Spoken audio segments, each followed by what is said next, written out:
Datacracia, por Luli Radifária. Você é sempre bem-vindo ao nosso Datacracia e o tema de hoje, guerra. Luli, muita gente diz que essa guerra na Ucrânia é diferente das outras, em especial por causa do contexto digital. Queria ouvir a sua opinião a respeito. Pois é uma tomada de terras muito comum no século XVIII, que no século XX a gente terminou de ver na Segunda Guerra Mundial. Não é um movimento separatista, não é um movimento que tenha nada de original ou de autêntico. É um país simplesmente avançando para cima do outro. É uma coisa que é um pouco estranha da gente esperar. A gente já imaginava até que estava livre de um mundo desses, mas de vez em quando a história nos causa surpresas, né?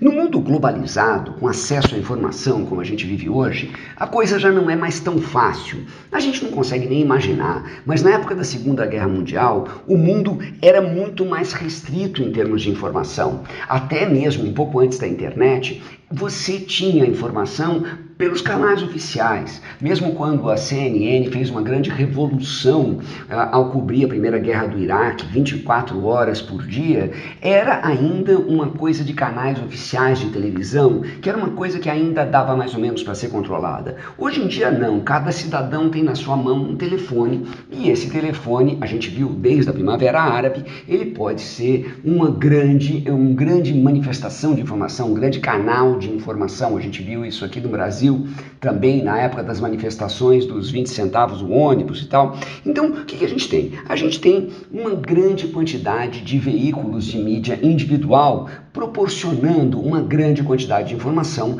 o que vai tornar toda aquela máquina de desinformação que a Rússia vem fazendo bem menos eficiente. Então, isso já é uma grande vantagem, porque tende a empoderar mais as pessoas. A exceção nesse mundo todo, claro, toda vez que a gente fala de novidades de internet, é a China, né, que tem uma internet completamente controlada e as mensagens ali são a favor da Rússia, a favor do Putin, a favor da guerra e tal, mas é quase um ambiente anacrônico. O que é interessante, coisas que a gente nem imaginava, é que até empresas de grandes volumes de dados, aquilo que a gente chama de Big Data, né, estão fazendo a diferença nessa guerra. Como assim? Empresas de Big Data? Pois é, isso foi uma das grandes surpresas, né? O pessoal viu, né, os ucranianos notaram o avanço das tropas russas por uma das coisas mais prosaicas do mundo. O Google Maps identificou um congestionamento às 3 da manhã numa região ali ao norte de Kiev, ao norte de Chernobyl, e que na verdade aquele congestionamento nada mais era do que os tanques russos invadindo ali. Então você tinha lá no mapa do Google Maps, você tinha um risco vermelho marcando aquela informação por satélite. Então é muito engraçado, a gente tem um mundo hoje em que você tem coleta de informação o tempo todo. A gente adora falar de todas as questões negativas disso, mas também tem negações positivas. Então a gente tem informações sendo coletadas na mídia social o tempo todo, a gente tem pesquisas de mercado feitas no tempo todo. E tanto informações genéricas, como os mapas do Google, quanto informações específicas, como a coleta de humor e a quantidade de posts publicados nas mídias sociais, fazem toda a diferença. Mídias sociais fazem mesmo a diferença. Vejo o presidente da Ucrânia fazer discursos via Twitter. Pois é, o presidente da Ucrânia é um indivíduo de mídia, né? Ele é um ator, ele teve uma presença importante no Dancing with the Stars, né? Uma coisa que não dá nem para você imaginar, né? Como uma figura popular dessa se tornou presidente, e ele meio que descobriu o chamado dele nessa crise, e ele está usando muito bem a mídia. Ele fez um discurso em russo, apelando para os cidadãos russos, né? Tentando quebrar essa indústria de desinformação, e isso está funcionando muito bem. O TikTok, a gente não pode esquecer também, ele também é um canal muito importante, principalmente para as gerações mais novas, que não costumam ser muito envolvidas politicamente. E até mesmo as grandes empresas, quando resolvem tomar atitude decente, um exemplo clássico agora, o Facebook, resolveu eliminar alguns canais de divulgação de fake news, né? Com isso diminuindo o poder da desinformação nessa guerra toda. né? Então, existe uma ação interessante de mídia social. A mídia social em si não é ruim. O grande problema da mídia social é a mídia social sem completa supervisão. Ela é entregue a si própria, porque daí vale a lei do mais forte. E na lei do mais forte, claro, vai ganhar sempre quem tem mais poder político ou mais dinheiro, né? Então, quando você tem uma ação do Estado que, de um lado, ajuda a identificar canais de mídia social e cortar, e do outro lado, você tem a ação de pessoas gravando e publicando uma série de informações, você tem o uso bom, o uso contrário de tudo aquilo que a gente vê quando a gente fala de fake news. Eu sou Mário Santi e conversei com o professor da ECA, Luli Radifárer. Datacracia, por Luli Radifárer. Doutor Bartô e os Doutores da Saúde, com João Paulo Lotufo. Doutor João Paulo Lotufo, que análise o senhor quer nos mostrar sobre a educação dos filhos, hein? Nessa semana, no meu condomínio, aconteceu uma coisa que eu chamo até desagradável. Havia um menor de idade guiando o carro, ele devia ter aí os seus 15 anos de idade, não mais que isso. E quando eu quis interpelá-lo, pedindo para ele parar o carro, ele acelerou e quase me atropelou. E aí eu fui seguir o carro dele e fui até onde ele mora, e lá estavam na porta a avó e a mãe deste jovem. E comentando com ela, eu disse: escuta, o seu filho não deveria estar guiando. E ela me respondeu: ele foi só até a academia, ou seja, ele estava guiando até fora do condomínio. O grande problema disso é que a educação hoje é extremamente complicada, os pais são permissivos. Então, se um pai deixa um filho sair guiando fora do seu condomínio, inclusive, para ir até a academia guiando sozinho, esse provavelmente é um pai que deixa esse indivíduo beber com 14, 15 anos de idade. E com relação ao álcool, doutor Lotufo, o que temos de novidades? E sobre essa questão do álcool, saiu um artigo bastante recente que diz o seguinte, que o consumo de álcool, mesmo em níveis que a maioria consideraria modestos, algumas cervejas ou taças de vinho por semana, também pode trazer riscos para o cérebro. A gente já sabe que o binge drink, aquele que bebe em excesso, tem risco para o cérebro. Mas agora uma análise de 36 mil adultos na Universidade da Pensilvânia descobriu que o consumo leve a moderado de álcool também está associado a reduções do volume geral do cérebro. A ligação ficou muito mais forte quanto maior o nível de consumo de álcool, já dizem os pesquisadores, como por exemplo, pessoas de 50 anos, à medida que o consumo médio entre os indivíduos aumenta de 1 unidade de álcool por dia para 2 unidades, ou seja, 1 litro de cerveja ou 1 copo de vinho, há mudanças associadas no cérebro equivalente a envelhecer 2 anos. Passar de 2 a 3 unidades de álcool na mesma idade era como envelhecer 3 anos e meio. Esse estudo nos permite encontrar padrões sutis, mesmo entre beber o equivalente a meia cerveja e 1 cerveja por dia, diz o autor Gideon Nave, autor correspondente do estudo e membro do corpo docente da Penn Wharton School, colaborador do estudo. Depois desta análise, que recado que fica para aquele adolescente lá do início do boletim que dirigiu com apenas 15 anos, doutor Bartô? Lembrar que se o jovem dirige com menos de 18 anos, talvez esse mesmo jovem beba com menos de 18 anos. Enquanto o cérebro está se formando, provavelmente a lesão cerebral será maior. Sabemos que a maconha produz lesão cerebral irreversível e estamos vendo agora que o álcool, mesmo em doses pequenas, também pode produzir lesões cerebrais bastante importantes.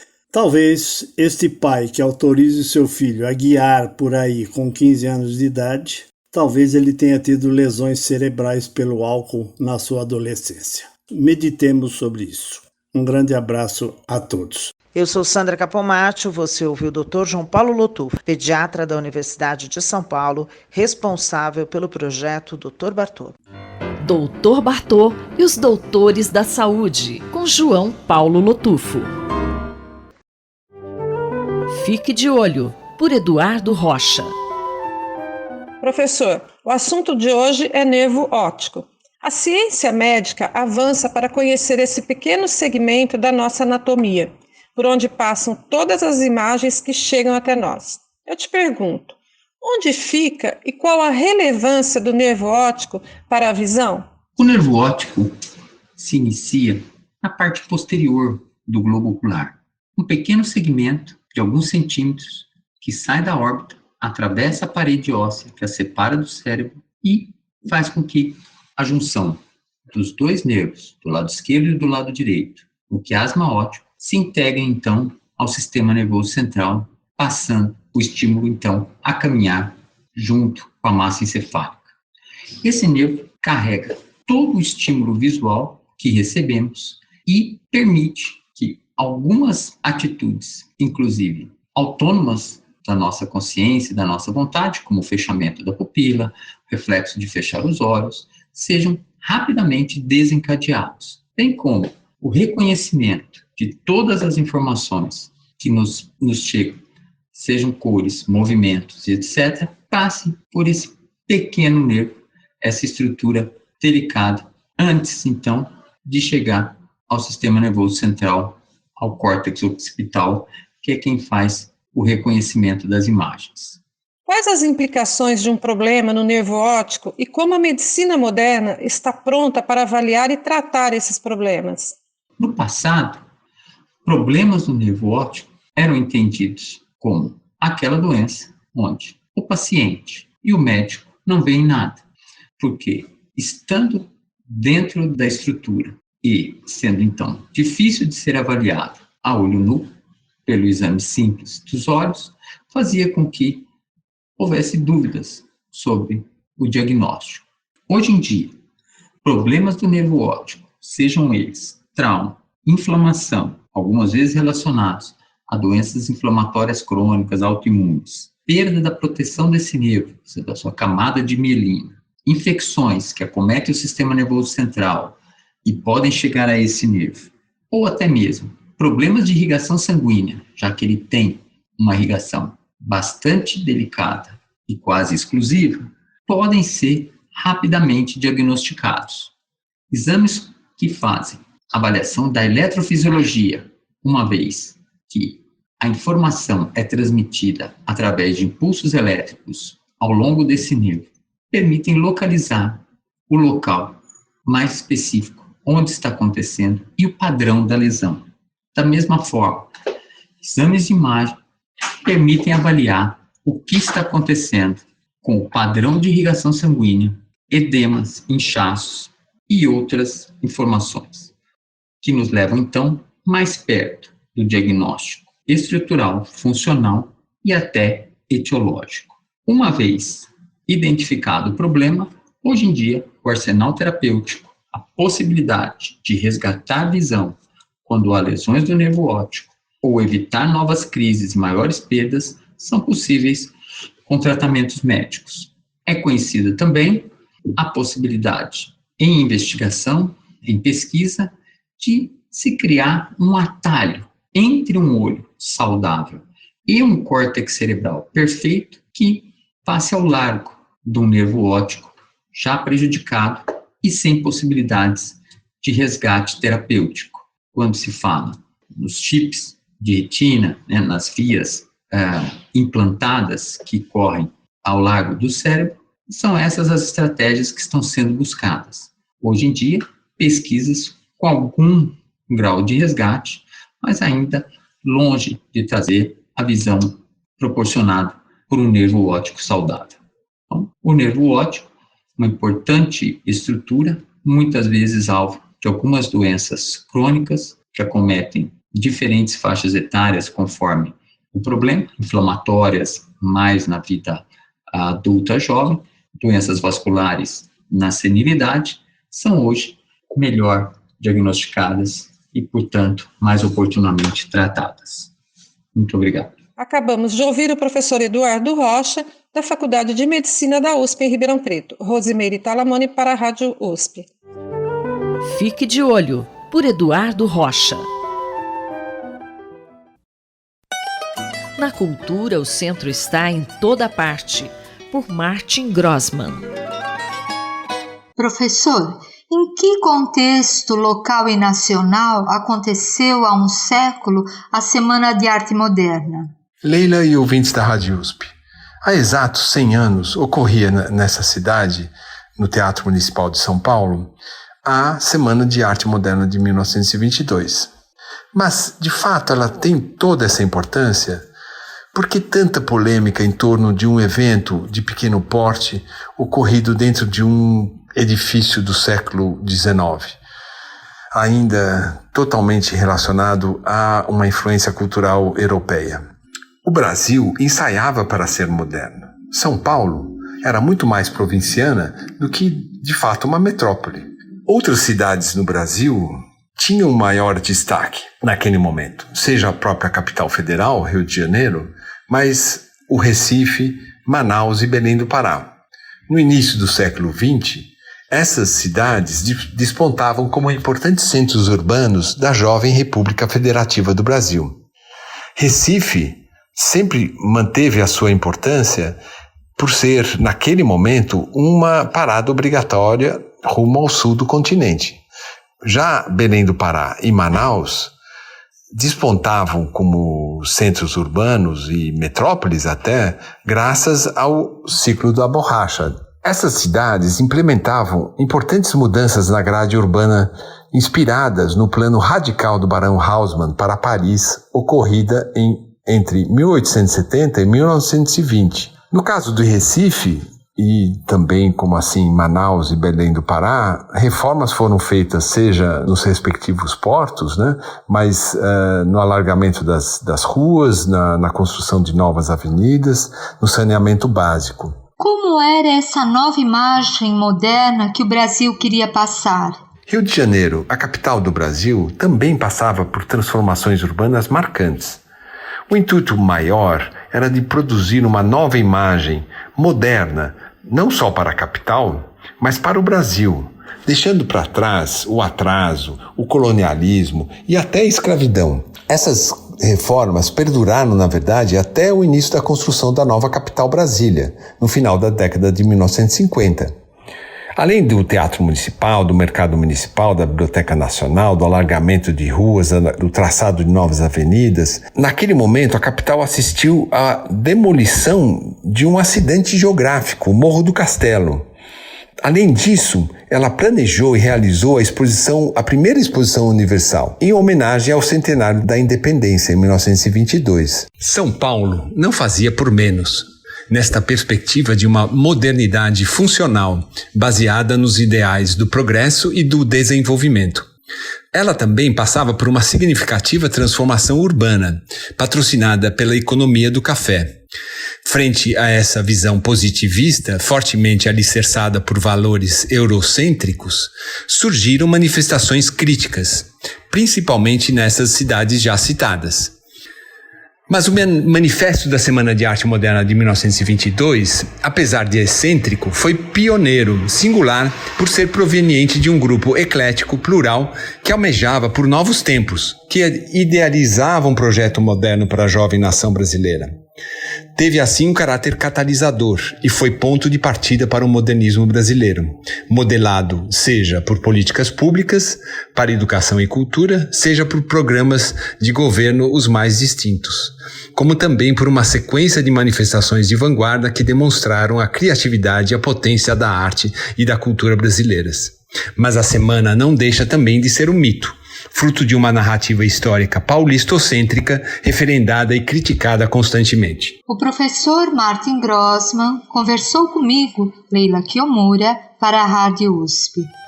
Na cultura, o centro está em toda parte, por Martin Grossmann. Cidade para Todos, por Raquel Ronick. Professora Raquel Ronick, nós estamos celebrando o centenário da Semana de Arte Moderna de 1922. O que a gente poderia dizer da São Paulo daquele momento? Como era a nossa cidade naquela época? Bom dia. Bom dia, Sandra. Bom dia, ouvintes da Rádio USP. Pois é, o que eu quero trazer aqui é uma espécie de outra semana de 22, ou seja, abordar o que estava acontecendo na cidade de São Paulo, do ponto de vista cultural e político, nos territórios populares, enquanto estava se vivendo no interior e no campo das elites intelectuais paulistanas, toda a efervescência cultural da semana de 22. Pois bem, Sandra, o que a gente pode contar aqui para vocês? Na cidade, nós vivíamos um momento muito intenso de lutas. Era um momento em que emergia na cidade um movimento operário, predominantemente anarquista ou anarco-sindicalista, e o movimento operário se colocava questões não apenas relativas ao mundo do trabalho, como a reivindicação por jornada de 8 horas, por condições salariais, mas também abordava muito claramente a questão da moradia. E um dos elementos presentes exatamente nessa conjuntura é a famosa crise dos aluguéis, que inclusive acabou gerando em São Paulo, no Rio de Janeiro também, mais ou menos na mesma época, a primeira greve de inquilinos que a gente teve na cidade de São Paulo, aliás, muito inspirada também numa grande greve de inquilinos que aconteceu em Buenos Aires. Sandra. Professora Raquel Ronick, a questão da moradia sempre presente, né? O que foi essa greve de inquilinos e o que eles reivindicavam, hein? Uma das grandes queixas dos trabalhadores, e nós estamos falando dos trabalhadores que moravam naquele período nos bairros populares, como o Brás, como a Moca, como a Vila Mariana, como Ipiranga, como a Barra Funda, era a enorme dificuldade de conseguir pagar o aluguel da sua moradia, já que era essa a forma predominante de aluguel popular, o aluguel de cômodos ou de casas inteiras, geralmente em condições bem precárias e preços extremamente altos.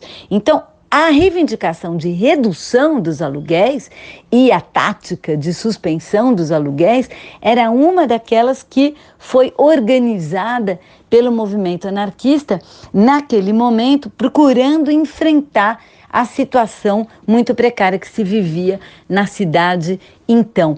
É muito importante dizer também que no mundo cultural e político do território popular, ele também era muito importante a ação do movimento anarquista na constituição não só de ligas operárias de bairro, mas também de salões, de teatros, de escolas, ou seja, pensando também como processos não só de criação de laços de solidariedade entre os operários, mas também de formação política e de formação cultural. Tem 2 jornais da época, a Plebe e a Batalha, a Plebe dirigida pelo Edgar Loyenroth, e a Batalha pelo Gigi Damiani, inclusive ela era publicada em italiano, em que vários momentos e vários espaços se fala da questão urbana e se fala da carestia e especialmente dos aluguéis. Tem, inclusive, isso é muito curioso e é interessante a gente retomar, uma peça que se chama Greve dos Inquilinos, de autoria do Neno Vasco, um militante anarquista, que foi encenada muitas vezes. Esta peça foi encenada também em 1922 como uma estratégia para levantar fundos para o jornal A Plebe, que foi várias vezes fechado e reprimido com os líderes presos. Eu sou Sandra Capomatto, você ouviu a professora Raquel Ronick, da Faculdade de Arquitetura e Urbanismo da Universidade de São Paulo. Cidade para Todos, por Raquel Ronick. Cotidiano na Metrópole, com o professor Nabil Bonduki. Olá, professor Nabil. Hoje o assunto da coluna é a tragédia em Petrópolis, que na última semana mostrou os perigos dos eventos climáticos. Bom, Denis, nós já na última coluna falamos dos eventos extremos que estão acontecendo com maior frequência e com mais intensidade em todo o planeta em função da emergência climática. E aqui no Brasil, isso está acontecendo de maneira muito evidente nesse verão.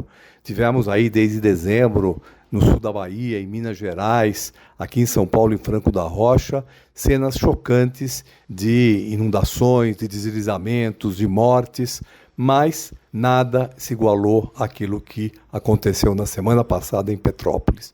Realmente, o que aconteceu em Petrópolis deixou o Brasil absolutamente impactado pela violência da chuva, pela violência dos deslizamentos de terra, dos rios que transbordaram, dos ônibus que afundaram, das pessoas que ficaram soterradas debaixo das suas próprias casas. Isso tudo deve acender ou deveria acender um sinal vermelho, um sinal de alerta máximo para as nossas autoridades. Nós precisamos enfrentar, em primeiro lugar, de maneira estrutural as mudanças climáticas.